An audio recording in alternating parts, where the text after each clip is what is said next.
장장 거의 한 8개월 이 수요 이 시간마다 우리 여호수아 강의를 펼쳐왔는데 오늘 그 마지막 시간을 가지게 됩니다. 옆에 사람 축복하겠습니다. 잘 오셨습니다.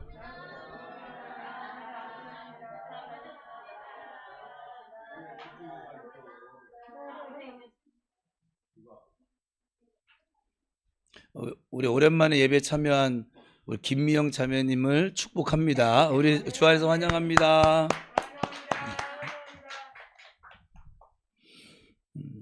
우리는 여호수아의 이 유언의 메시지를 들을 때 전반부에서는 이 메시지를 듣는 대상이 참 중요하다. 그 대상은 이스라엘의 지도자, 리더들, 유사들이라고 말씀을 드렸어요. 그 메시지 후반부에서는 대상이 그 지도자들을 포함을 해서 모든 백성들에게로 확대가 되어지죠. 근데 여기서 더 중요한 것은 누구를 대상으로 설교하는가 하는 것보다 여호수아가 지금 어디에서 말하고 있는가 하는 것입니다. 그러니까 장소를 지금 오늘 함께 살펴볼 것인데 여호수아 24장 1절입니다. 같이 읽어볼까요? 시작. 여호수아가 이스라엘 큰 지파를 세겜에 모으고 이스라엘 장로들과 그들의 수령들과 대사장들과 관리들을 부르매 그들이 하나님 앞에 나와 서는지라. 저 따라하겠습니다. 하나님께서 나의 육체를 고치심을 보호하여 주심을 믿습니다. 믿음대로 될 것입니다. 지금 아주 연말연시에 굉장한 지금 우리 교회 역사상 이렇게 겪은 적이 없는, 우리 교회는 공동체는 공동체인가 봐요. 겪으면 다 겪고, 예? 그리고 다 또 은혜 충만할 때 다 은혜 충만하고 참 신비스러운 교회예요. 제가 볼 때 오늘 제가 기도하다가 왜 온탕을 먹어서 그런가, 왜 지금 막 몸에 막 열이 나고 있어요. 밑에서 지금 박은수 집사님이 좀 치료를 하다가 올라왔는데, 치료를 하면서 와서 기도하는데 믿음을 주셔서, 확신을 주셔서, 여러분 지금 내가 나 지금 몸이 안 좋아 이 생각을 걷어버리세요. 네. 그냥 말씀을 들으세요. 여러분들이 지금 그 어떤 뭐 상황, 문제 다 지금 생각해야 아무것도 해결되지 않아요. 그죠? 그러니까는 난 사람들이 참 멍청한 것 같아요. 그런 면에 있어서는 마귀가 못 듣게 하는 거거든요. 근데 왜 거기 넘어가는지 이유를 모르겠어요. 여기 이 추운 날에, 예? 우리 박 목사님 봐, 왜 바들바들 막 차 안에서도 바들바들 떨면서 여기 뭐하러 왔대? 집에서 그냥 따뜻한 이불 속에서 편히 쉴 일이지. 여기까지 왔잖아요. 그럼 뭐 하는데 집중해야 돼요? 듣는 것에, 예배하는 것에, 찬양하는 것에, 기도하는 것에 집중하는 게 맞죠. 그죠? 저는 억울해서라도 들어야겠어요. 여러분들의 좀 그런 고집이 좀, 그런 고집? 거룩한 고집이 좀 생겨지길 축복합니다. 여기까지 와가지고선 뭐 사람만 만나고 가면 뭐 하긴 뭐 보고 싶긴 했는데 주께서 여러분들의 몸을 만져주실 줄 믿습니다. 노로바이러스야 꺼져. 예배할 몸이야. 자, 이스라엘 역사에서 중요한 지명이, 이 성경책을 보면 지명이 괜히 나오는 것 아니고 이름이 괜히 나오는 것도 아니고, 그런데 중요한 지명이 이스라엘 역사 가운데 몇 군데가 나와요. 여러분이 잘 아는 첫째로 중요했던 현장은 길갈입니다. 우리 성경 퀴즈 대회 때 나눴었으니까, 그들이 요단강을 건너자마자 그 요단강을 건넜다라고 하는 기적의 상징으로 기념비를 세웠던 곳이 길갈입니다. 후일에 나중에 너희 자손들이 이 돌들이, 이 기념비가 무슨 뜻이냐 라고 묻거든 이러이러한 하나님의 은혜와 기적의 역사가 있었음을 증언해 주라고 명령하신 곳이 바로 길갈입니다. 길갈은 그런 역사적 기념비가 세워진 장소입니다. 동시에 또 이스라엘 백성들이 할례를 받은 현장이기도 합니다. 요단강을 건너서 세웠으니까 요단강 건너서 할례를 우리가 행했잖아요. 기억나시죠? 게다가 길갈이라고 한 지명은 그 길갈 뜻 자체가 뭐냐면 모든 애굽의 수치가, 그러니까 죄의 종노릇하던 나의 모든 그 수치가 물러갔다. 요단강을 건너면서 이미 이제 애굽, 광야는 애굽의 수치를 하나님의 말씀을 따르는 자로 훈련받는 훈련 장소라고 했잖아요. 요단강을 건너서 가나안을 들어왔어요. 애굽의 모든 수치가 이제 물러갔다. 우리 교회는 가나안 들어왔으니까 애굽의 모든 수치가 물러갔어요. 자꾸 애굽의 그 습관 욕 그만하세요 이제. 애굽의 수치 이제 더 하면 안 돼. 아니 거기 보고 얘기한 게 아니라 나는 눈만 거기 봤지 저쪽을 보고 얘기했어요 지금. 음, 음. 그러니까 애굽의 모든 수치가 물러갔다라고 하는 뜻을 가지고 있어요. 그러니 이 길갈이라는 장소가 이스라엘 백성 역사 중에 얼마나 중요할까요? 우리의 모든 수치가 물러간 길갈이 저와 여러분의 삶에도 세워져 있기를 축복합니다. 그런데 이 길갈보다 역사적으로 더 중요한 장소가 있어요. 실로라고 하는 곳이에요. 실로는 가나안 땅에 이 백성들이 들어와서 정착하여 살기 시작했을 때 수도와 같은 곳이에요. 왜냐하면 실로에 회막, 즉 예배 처소가 세워져서 하나님의 임재를 상징하는 법궤가 모셔졌기 때문이에요. 오늘날로 얘기하면 예배당이 되는 것이죠. 그런데 여호수아가 마지막 설교를 이 실로나 길갈에서 하지 않고 왜 세겜에서 하고 있을까요? 예를 들면 꼭 이런 거예요. 우리 교회는 뭐 그렇게 구분이 안 되어져 있지만 좀 규모가 있는 교회는 본당이라고 하죠. 큰 예배당, 모든 성도들이 예배드리는 큰 예배당의 설교를 목사님이 하지 않고 교육관처럼 우리 식으로 하면 1층에서 뭐 작고 좀 구석진 방에 백성들을 불러 모아놓고 마지막 설교를 하는 식인 거예요. 굳이 그렇게 하지 않죠? 앞에 두 지역에 비해서 이 세계면 그다지 중요한 곳은 아니었거든요. 이것이 무엇을 의미하는지 마지막으로 살펴보겠습니다. 오늘 본문 32절 시작.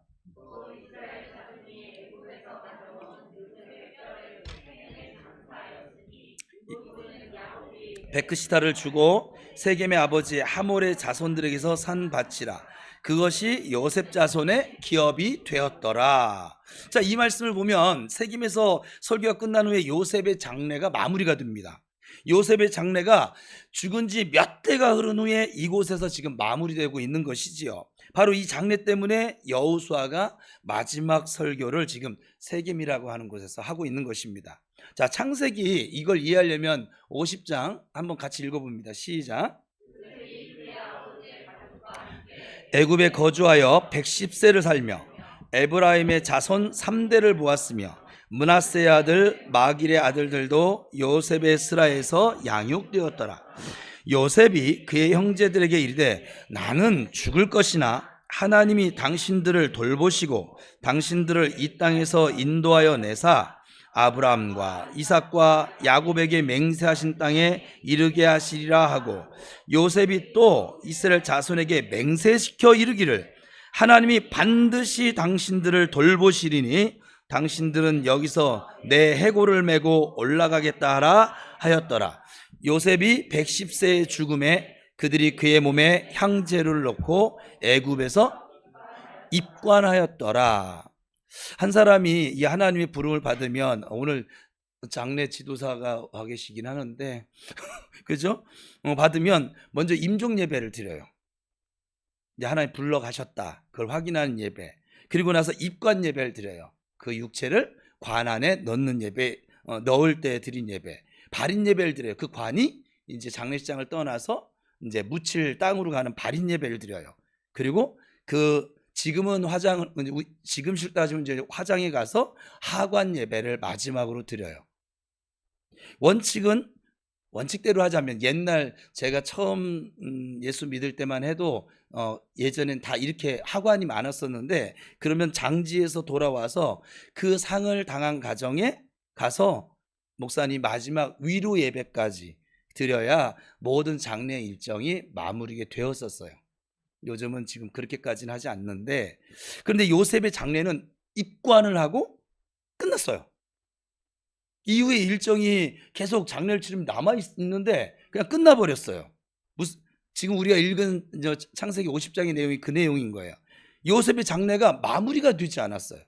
이 장래가 가나안 땅에 들어가서야 끝이 나는데 그곳이 바로 세겜이라고 하는 장소였던 것이죠. 그러면 여기서 중요한 역사의 이야기를 살펴볼 텐데, 야곱이 집을 떠났어요.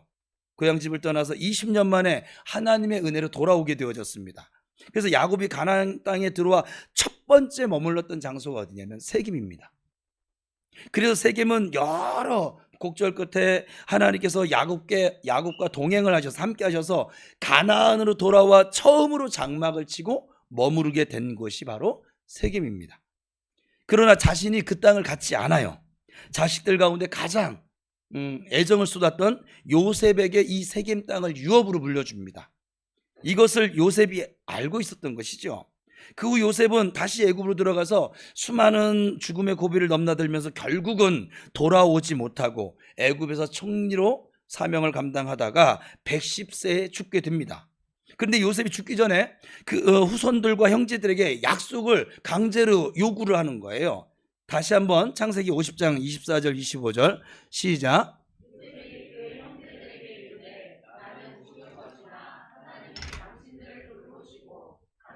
이 땅에서 인도하여 내사 아브라함과 이삭과 야곱에게 맹세하신 땅에 이르게 하시리라 하고, 요셉이 또 이스라엘 자손에게 맹세시켜 이르기를 하나님이 반드시 돌보시리니 당신들은 여기서 내 해골을 메고 올라가겠다 하라.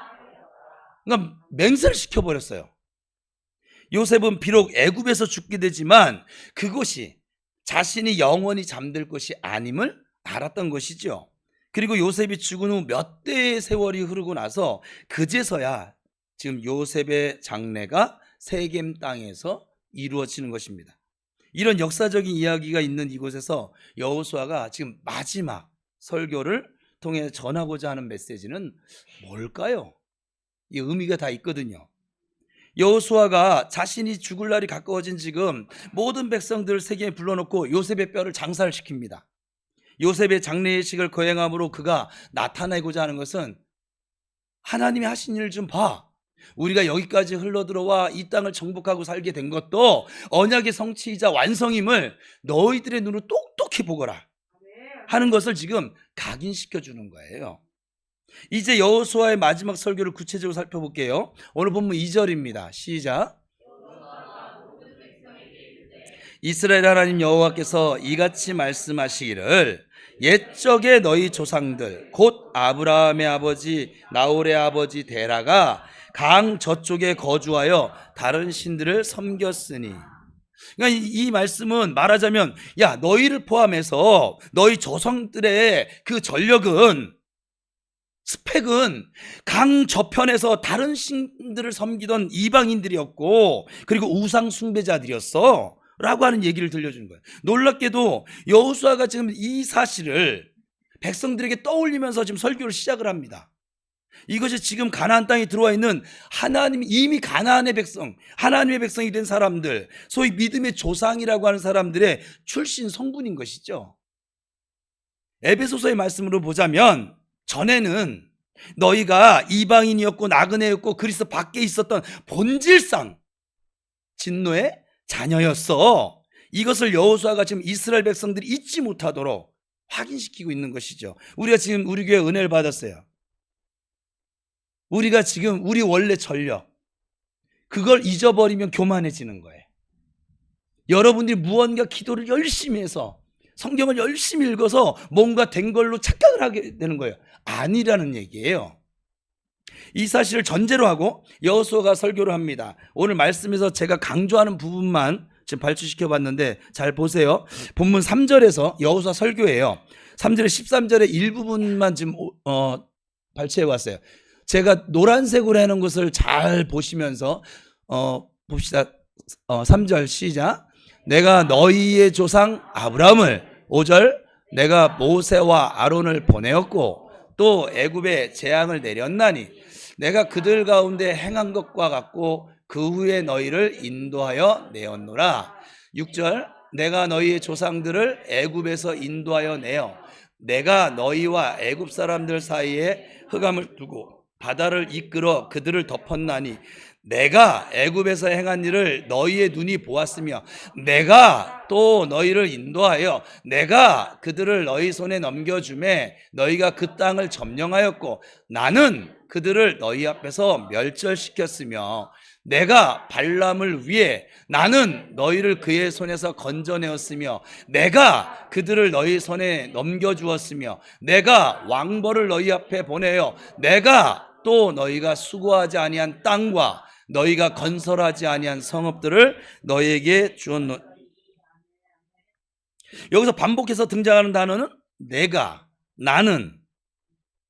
지금 하나님이 말씀하고 계신 거예요.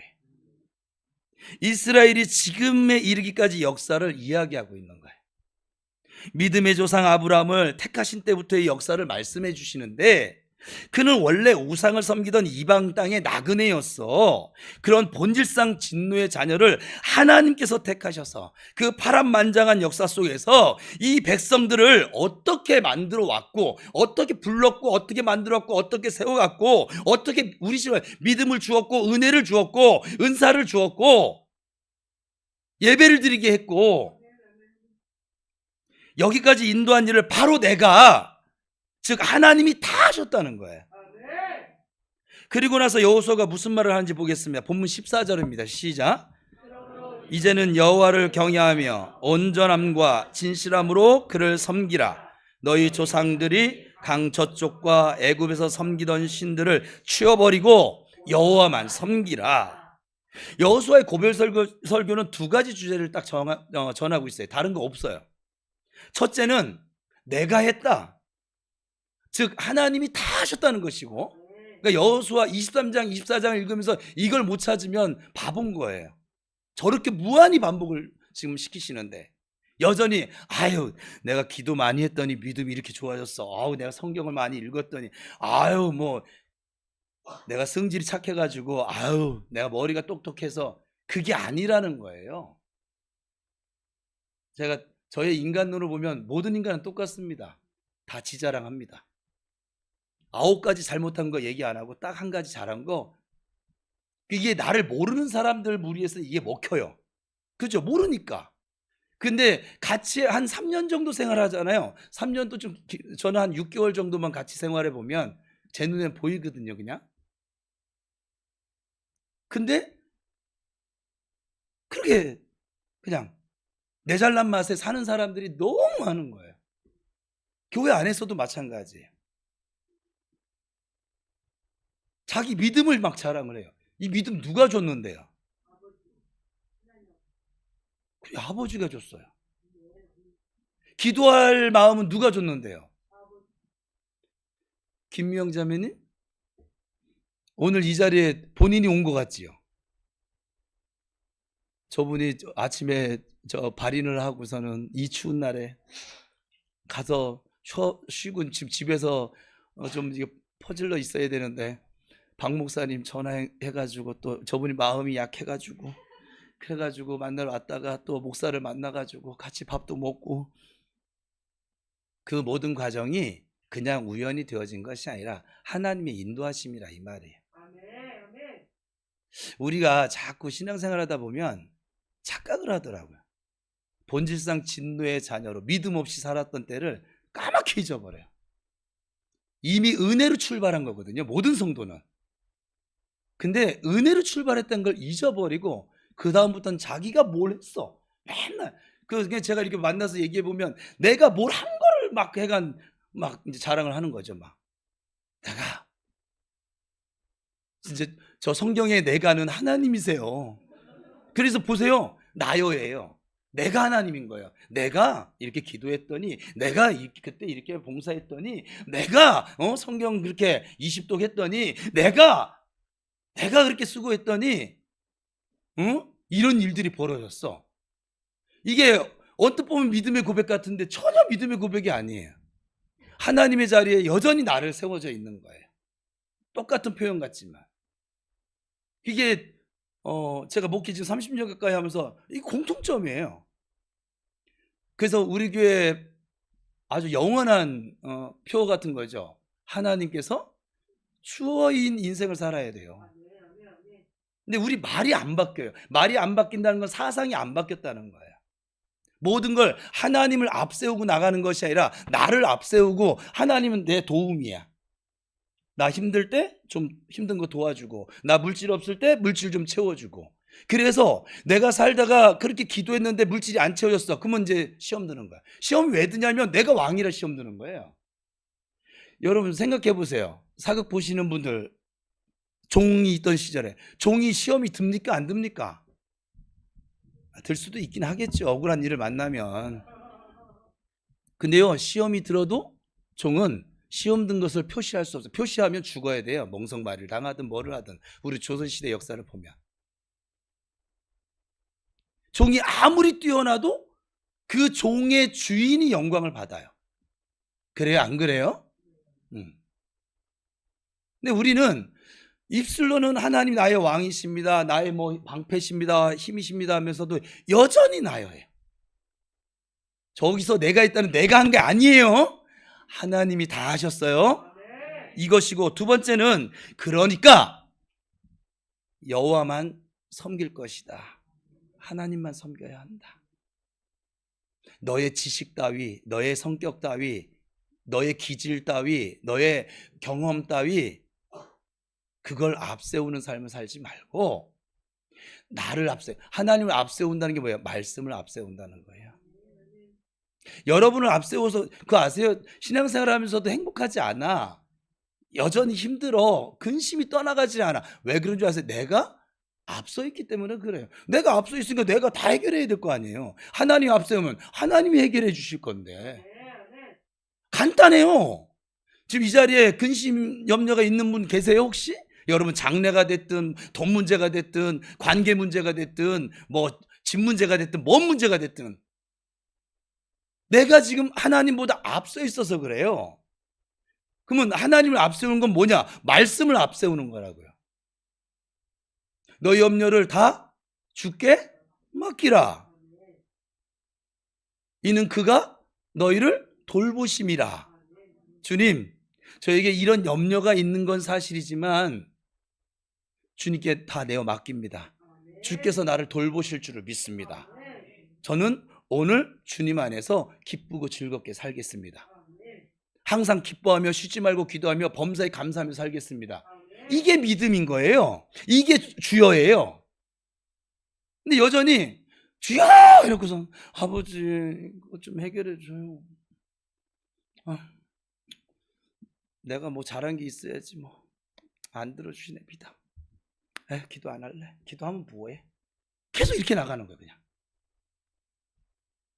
여러분들이 혹시 이 자리에 염려와 근심과 걱정이 있는 사람이면 다 이 경우예요. 하나님을 앞세운 사람은 그 근심 속에 근심이 생길 수는 있죠. 우리가 지금 이 세상에 살고 있으니까. 그런데 이 근심을 누구에게? 여호와께 맡기겠죠. 너희 모든 염려를 주께 맡겨라.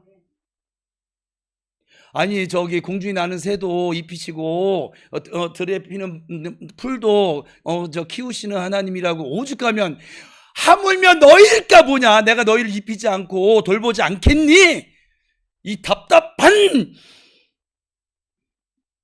태호야! 그러시는 거예요. 그게 그 마태복음 6장에 나온 건 정말 하나님의 항변이에요. 왜 그렇게 모르니 도대체. 그러니 너는 걱정하지 말고 나를 구해. 그게 먼저 그의 나라와 그의 의를 구하는 거야. 하나님의 나라를 구하라. 하나님을 구하라는 거야. 하나님을 앞세우라는 거예요. 하나님을 앞세울 수 있게 되기를 축복합니다. 그런데 이 메시지를 우리가 잘못 들으면 하나님이 큰 은혜와 사랑에 보답하기 위해서 이렇게 큰 은혜를 받았으니까 무언가 내가 실천하고자 하는 쪽으로 자꾸 생각을 하게 되거든요. 그러나 본문 말씀의 의도는 그렇게 간단하지는 않아요. 15절입니다. 시작.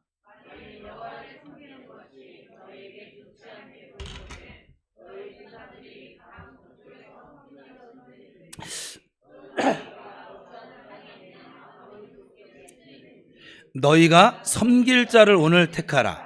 오직 나와 내 집은 여호와를 섬기겠노라 하니. 여호사가 설교하고 나서 결단을 요구합니다. 무엇에 관한 결단이에요? 조상들이 애굽에서 섬기던 신들, 그냥 나여예요. 우리 교회식으로 따지면 나여를 섬기든지 네 자신, 네 지식, 네 경험, 네 생각, 응? 너의 그 잘남, 똑똑함, 건강함, 그거를 섬기든지 네 욕심, 그 땅에 거주하고 있는 아모리 족속의 신들이든지 아니면 하나님이든지 섬길 자를 택하라는 거예요. 백성들에게 결단의 시간이 온 것이죠. 한번 상상해 보자고요. 이스라엘 백성들에게 여호수아가 말합니다. 야, 이제 난 갈 때가 다 됐어. 그런데 너희들 우상을 섬길 것인지 하나님을 섬길 것인지 좀 생각해보고 알아서 선택해. 이 말이 너희에게 선택의 자유를 줄 테니까 우상을 섬기든지 하나님을 섬기든지 그냥 니들 편한 대로 해. 이런 의미일까요? 아니죠. 사실은 너희에게 선택권이 없어. 하나님을 선택하지 않으면 다 죽어. 이 얘기를 하고 있는 거예요. 이 얘기를 들은 백성들이 어떻게 합니까? 16절입니다. 시작. 백성이 대답하여 이르되 우리가 결단코 여호와를 버리고 다른 신들을 섬기기를 하지 아니하오. 백성들이 결단코 다른 신을 섬기지 않고 하나님만 섬기겠대요. 그러면 이런 대답을 들은 여호수아가 뜻밖의 반응을 보이죠. 19절입니다. 시작. 여호수아가 백성에게 이르되 너희가 여호와를 능히 섬기지 못할 것은 그는 거룩하신 하나님이시요 질투하시는 하나님이시니 너희의 잘못과 죄들을. 굉장히 여러분 이상하지 않아요? 여러분이 이 성경 본문을 읽을 때 그냥 오 할렐루야 아멘 오 예 막 이럽니까? 굉장히 이상한 본문이에요. 그 흐름을 따라 보면. 그러니까 이 말씀의 결론이자 우리가 들어야 할 중요한 메시지가 바로 여기에 들어 있습니다. 여호수아가 백성들에게 섬길 쪽을 택하라고 요구하자 백성들이 우리는 하나님을 선택하겠습니다.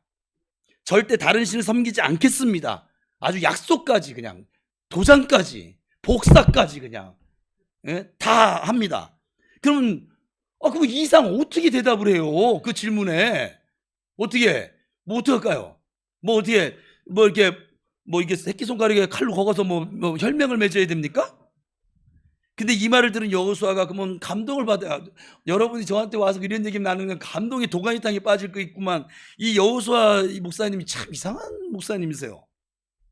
뭐냐면 의외로 찬물을 끼얹습니다. 그렇게 신앙의 결단을 한 그 성도들에게 웃기지 마. 너희들은 하나님을 결코 섬길 수가 없어. 이게 무슨 말일까요?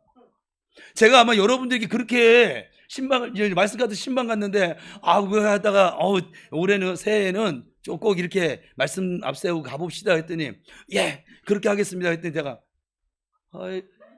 웃기고 있네. 아이고 참 퍽이나 하나님 앞세우겠다. 여전히 나여로 살 거면서 이러면은 여러분들이 은혜를 받을까요? 시험이 들까요? 저 목사가 미쳤나? 이제 진짜 갈 때가 다 됐구나. 이러지 않겠어요? 여호수아가 말하는 이 섬김과 백성들이 지금 말하고 있는 섬김의 의미가 다르다는 것을 우리가 유추해 볼 수 있겠죠. 일단 진행상. 그럼 이 두 가지 섬김의 의미가 어떻게 다른지 한번 볼까요? 본문 17절 18절입니다. 시작.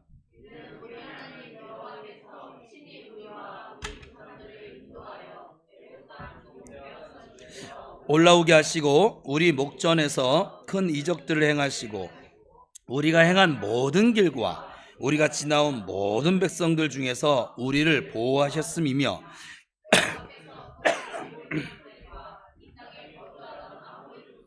우리 앞에서 쫓아내었습니다. 그러므로 우리도 여호와를 섬기리니 그는 우리 하나님이심이니라. 너무나 당연한 고백을 하고 있는 것이죠. 여기서 백성들이 하나님을 섬기겠다고 결단을 하면서 그 이유와 명분을 말하고 있는데 이런 뜻인 거죠. 내가 하나님을 통해서 기적을 경험했고요. 은혜를 받았기 때문에 그 은혜에 보답하며 살 거예요. 그렇지 않으면 배운 망독한 놈이죠. 이런 류의 고백이에요. 우리가 하는 고백이에요. 그렇죠? 다시 말해 내가 십자가의 보배로운 피로 구속함을 받아서 이미 하나님의 자녀가 되었고 모든 신령한 복을 받았으니까 이제는 그 사랑을 갚으며 살아가겠습니다. 그런데 여호수아는 그렇게는 하나님을 섬길 수가 없어.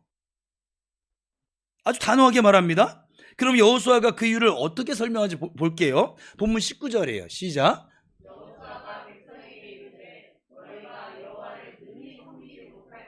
그는 거룩하신 하나님이시요 질투하신 하나님이시니 너희의 잘못과 죄들을 사하지 아니하실 것입니다. 그러니까 여호수아는 이스라엘 백성들이 하나님을 능히 섬길 수 없는 이유로 두 가지를 말하고 있어요.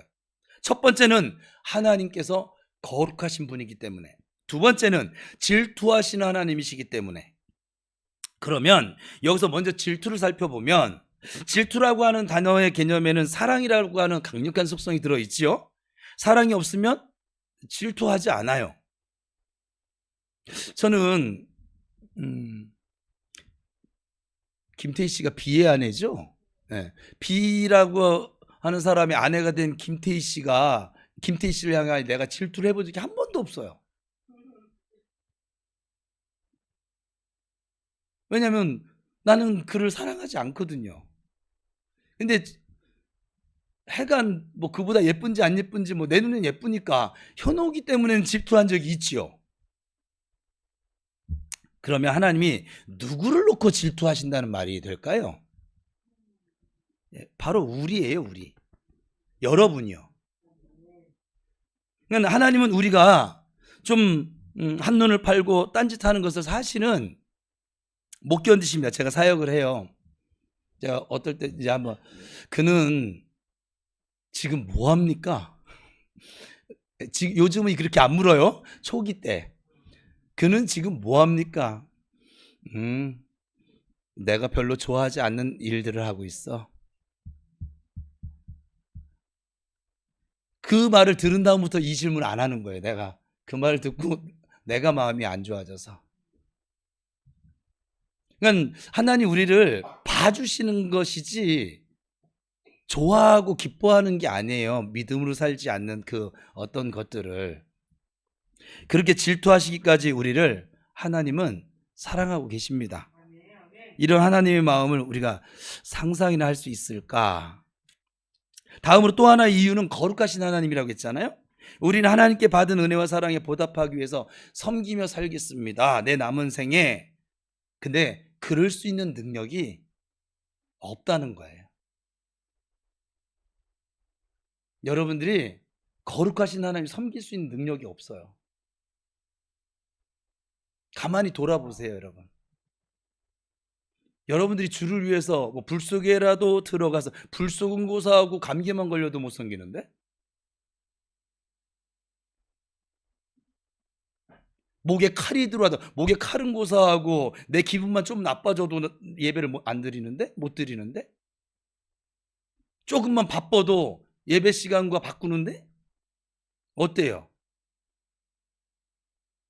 우리는 꽤나 잘 섬기고 있다라고 생각을 하지만 우리의 힘으로는 거룩하신 하나님을 섬길 수 없어요. 거룩하신 하나님을 섬길 수 있는 오직 유일한 길은 보혈의 권세를 의지하는 거예요. 왜냐하면 거룩하신 하나님 앞에 보혈의 권세를 의지하지 않고 나아가면 죽으니까.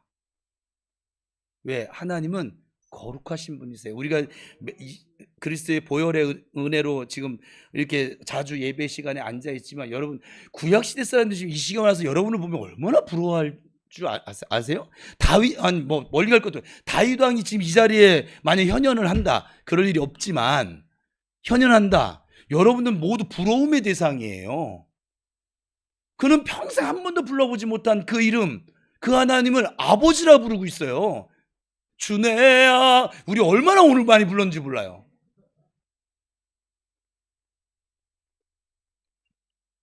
이게 와야 되는데, 그죠?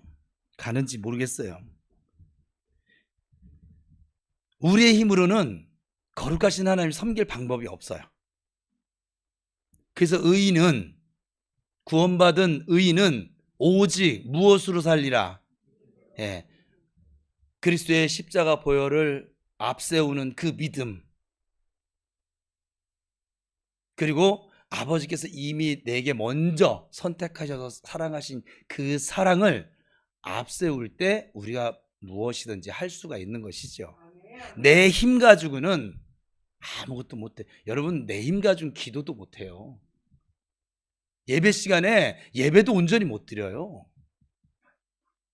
여러분의 힘 가지고는 안 된다고요. 여러분의 머리 가지고는 안 된다고요. 여러분의 건강 가지고도 안 된다고요. 지금의 우리도 10년, 20년 신앙생활에도 뭔가 자신이 자꾸 부족한 느낌이 드는 것이 사실이에요. 그런 신앙생활을 하면 할수록 자꾸 피곤해지는 거예요. 제가 부교육자 생활하면서 가장 신비스러웠던 일이에요. 이게 이상하다. 내가 만난 복음은 이게 아닌데 왜 교회 와서 자꾸 인상 쓰고 싸우고, 그리고 맨날 그 사순절 끝날 쯤이면 전도사님, 목사님 하면서 아우 너무 힘들어서 이거 못할 것 같아요. 왜 자꾸 뭐가 그렇게 힘들까? 뭐가 그렇게 힘들지? 근데 지금 완전히 알죠. 지가 하려고 했으니까. 보혈의 은혜로, 하나님의 사랑으로 그 하나님이 맡겨준 자리 따라갔으면 힘들 일이 없을 건데, 지 머리로, 지 생각으로, 지 돈으로, 지 지식으로, 지 경험으로 무언가 해보려고 하니까, 기도를 하더라도 내 힘으로 하려고 하고, 그렇게 안 되죠. 목사한테 그래요. 목사님 요즘 기도가 잘 안 돼요. 이런 성도들이 꽤나 있어요. 기도를 한 5분 하면은 더 할 게 없어요. 꽤 있어요. 지가 하려고 하니까. 자꾸 지라서 죄송해요. 여러분들이 하려고 하니까. 하나님이 우리에게 부어주신 그 한량없는 사랑과 은혜를 우리의 노력과 행위로 우리는 갚을 수 없어요. 단 10원도 못 갚을 방법이 없어요. 왜냐하면 하나님은 거룩하신 분이기 때문에 그래요. 그런데 성경 어디에서도 우리에게 또 그런 식으로 내가 너에게 베푼 사랑에서 갚으며 살아. 내가 너한테 1,000만 원의 은혜를 줬어. 넌 이자 붙여서 2,000만 원어치는 갚아야 돼? 전혀 찾아볼 수 없어요. 그러므로 교회에서 누가 저는 우리 교회는 지금 그게 없는데 부교육자일 때 싸우는 게 정말 싫었거든요. 정말 너무 싫었어요. 아주. 복음을 이해한 사람은 그게 이해가 안 돼요. 누가 더 깨끗한지 아주 쓸데없는 비교를 하지 마셔야 돼요. 남하고 비교하지 마세요. 굳이 왜 비교합니까? 그가 받은 은혜인 거고 나는 내가 받은 은혜의 힘으로 하는 거예요. 그죠? 하나님 보실 때 그거 아세요? 검은 숯이 코에만 묻어있는 사람이나 얼굴 전체에 묻은 사람이나 하나님 볼 땐 똑같다고요. 그런 것을 자꾸 비교하면서 네가 잘났네, 내가 잘났네, 네가 오르네, 내가 오르네 하며 싸우면서 사랑에 보답하라 하나님이 요구하신 적이 없으시다고요. 이 일에 대해 아브라함부터 여호수아에 이르기까지 백성들은 제쳐두고 지도자들만 생각해 보자고요. 백성들은 제쳐두자고요. 백성들은 뭐 물어볼 것도 없고. 지도자들이 어떤 사람들이었어요? 거짓말쟁이요, 사기꾼이었습니다. 그들이 모세였고 야곱이었고 이삭이었고 아브라함이었습니다. 살인자였습니다. 다윗이었습니다. 믿음의 조상으로 인정받은 아브라함만 봐도 그렇죠. 그의 근본은 이미 말씀드렸어요. 성경 읽으면서 말씀드렸어요. 게다가 남의 나라에 들어가다가 애굽에 가다가 두려움 때문에 자기 아내를 누이 동생이라고 거짓말한 것이 들통이 나가지고 아주 그냥 수치를 당하지 않습니까? 또한 계약서까지 만든 하나님의 약속을 끝까지 좀 믿고 기다렸어야 됐어요. 믿음의 조상쯤 되려면. 아니죠. 못 기다려서 결국은 자기 방법대로 이스마엘이라는 자녀를 낳아서 지금까지 이 후세대까지 지금 영향을 주고 있잖아요. 근데 중요한 것은 그렇게 해서 하나님의 계획이, 하나님의 약속이 취소가 되었습니까? 아니죠. 그래도 하나님은 아브라함에게 하신 약속을 그대로 다 이행하신 하나님이십니다. 야곱은 어때요? 그 사기꾼을 죄송해요. 사기에 능하신 분을 하나님 만지시고 다루셔서 결국 영적인 거목 12지파의 조상으로 세우시고 만드셨습니다. 그가 그렇게 세워졌습니까? 이것을 다 하나님이 하셨습니다. 그러므로 이제 우리는 없는 능력으로 하나님께 뭔가 드리겠다고 힘겹게 싸워가면서 신앙생활할 것이 아니라 하나님을 사랑하고 그분의 사랑을 누리면서 나누어주는 차원으로 들어가셔야만 합니다. 그래야 우리의 신앙생활이 늘 새롭고 기쁘게 될 것입니다. 여러분, 하나님이 이제껏 다 하셨습니다. 그리고 앞으로도 하나님께서 다 하실 것입니다. 여러분 꼭 평생 기억하시며 살아가기를 축복합니다. 그래서 여호수아가 세겜에서 요셉의 장례식을 거행하면서 언약을 세우는 거예요. 다시 잊지 말라고. 세겜의 언약이 중요한 이유가 있는데 그것은 예수 그리스도의 죽음을 나타내기 때문에 그래요. 하나님께서 독생자 예수 그리스도를 걸고 하신 약속이라고 하는 것이에요. 여러분, 우리의 의지와 능력으로는 가나안 땅, 이제 우리 가나안 땅 들어왔는데 살 수 없어요. 여러분 지금도 착각하는 게 있어요. 우리의 힘으로는 이 가나안 땅 못 누립니다. 아간처럼 또 속이고 또 죽음을 만나게 될 것이고 맨날 욕심만 부리다가 가나안 땅에 들어와서도 우리 한국말에 아주 좋은 말이 있죠. 개버릇 난 못 준다고요. 어떤 싸움도 지금 우리 여리고 돌고 있는데 어떤 싸움도 우리는 이길 수가 없어요. 여러분은 이길 수가 없어요. 저도 이길 수가 없어요. 우리의 어떠함과 상관없이 하나님께서 약속하신 대로 지금 우리 인생을 이끌어가고 계신 것이에요. 우리가 여리고 돌고 싶어서 돕니까? 하나님 지금 돌라고 하니까 돌고 있는 것이고, 요단강 건너고 싶어서 건넜습니까? 하나님이 이끌고 건너가시니까 갈라주고 건너라니까 건너고, 할례를 행하고 싶어서 행했습니까? 물론 요단강도 못 건너고 할례도 행하지 못하고 지금 강 저편에서 저기 쫓아가야 되는데 이러고 있는 사람도 있어요. 어떤 사람 지금 여리고를 돌고 있는 거야, 안 돌고 있는 거야? 막 우리가 도는 게 아니에요. 우리가 도는 게 아닌데 하나님 이끌어서 지금 돌고 있는데 자꾸 하나님보다 애가 앞서서 한번 해보려고 그냥 막 내 열정을 가지고 안 되는 것이죠. 우리에게는 믿음으로 말미암은 세겜의 언약이 체결되어져 있습니다. 그러므로 이제 우리는 하나님의 사랑의 빚을 갚으려고 하는 태도를 버리고 하나님의 전적인 인도하심을 믿고 따라가기만 하면 됩니다. 옆 사람 축복하겠습니다. 우리 그냥 잘 따라갑시다. 자, 단어 하나만 좀 더 붙입시다. 그만 까불고 그냥 따라갑시다. 시작.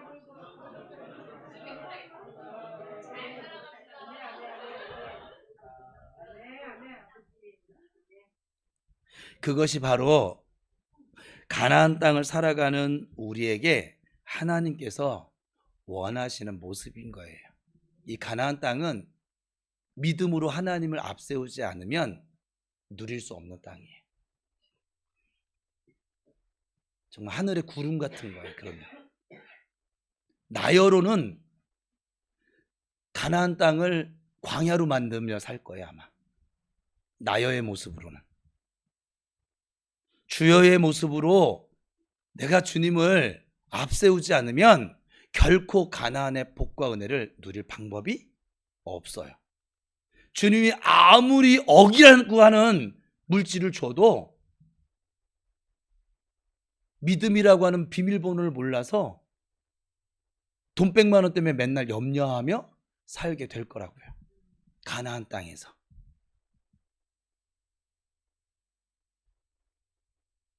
여호수아 강해를 마치면서 여러분을 축복합니다. 우리 교회는 이미 가나안 안에 들어와 있습니다. 이 말이 뭔 말인지 모르는 사람은 아직도 광야와 같이 나여로 살고 있는 사람인 것이고, 그리고 지금 여리고를 돌고 있습니다. 우리 모두 하나님께서 여호수아서를 통해서 약속하셨고 언약을 체결하신 것을 잊지 말고 겸손하게 주님 따라갈 수 있기를 축복합니다. 그래서 오늘 설교 제목을 우리가 할 일은 따라가는 것밖에 없어요. 우리 스스로의 힘으로는 그 어떤 것도 할 수 없어요. 예전에도 못했고 지금도 못하고 앞으로도 못할 거예요. 우리 힘으로는. 보혈을 의지하고 주님 앞에 나아가 주님이 때마다 일마다 인도하시는 그 걸음을 따라서 따라가는 것. 그래서 이 따라가는 길에 필요한 요소는 하나님께 감사하면서 순종하는 것밖에 없다라고 말씀을 드렸어요. 우리의 삶이 교회를 통해서 가나안의 은혜와 복을 믿음으로 누리시고 날마다 베푸시는 하나님의 사랑으로 충만하셔서 영원 저 천국을 소망하며 성령을 따라 기쁘게 하나님과 동행하는 약속이 있는 삶을 살아가실 수 있기를 주님의 이름으로 축원합니다. 여호수아서를 마쳤어요. 지금 우린 이제 여리고 마지막 잿날을 돌고 있는데 여호수아서를 마쳤어요. 하나님이 왜 이렇게 인도하셨을까요?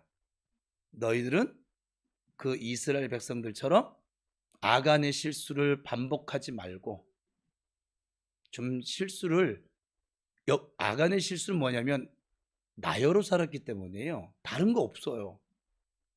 우리 보고 뛰어난 인물이 되라, 그게 아니에요. 주여로 살라고요. 법궤 앞세우고 따라가라고요. 하나님 앞세우고 따라가라고요. 그죠? 제발 좀 무언가 좀 자꾸 나를 내세우지 말고 따라가라고요. 그러면 때를 따라 전리품도 얻게 될 것이고 땅도 차지하게 될 것이고 너희들이 세우지 않은 성읍도 얻게 될 것이고 너희들이 농사하지 않은 곳에서 소산을 얻게 될 것이고 하나님 지금 다 준비해 놨다고요. 남들 준비해 놓은 거 누릴 때 얼마나 좋을까 이러지 마시고 나여를 버리고 주여로 이 가나안 땅의 복과 은혜를 반드시 함께 누릴 수 있기를 축복합니다. 마지막으로 축복하겠습니다. 가나안 땅의 복과 은혜를 함께 누립시다. 시작.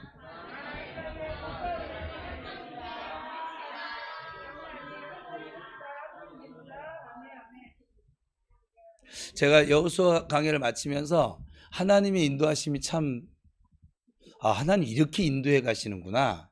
제가 여호수아 강해를 이번이 처음 한 게 아니거든요. 그런데 이번엔 저에게도 큰 은혜가 있었던 건 뭐냐면 하나님 먼저 이렇게 말씀해 놓으시고 방법 그리고 길 지혜 다 줘놓고 그리고 따라와.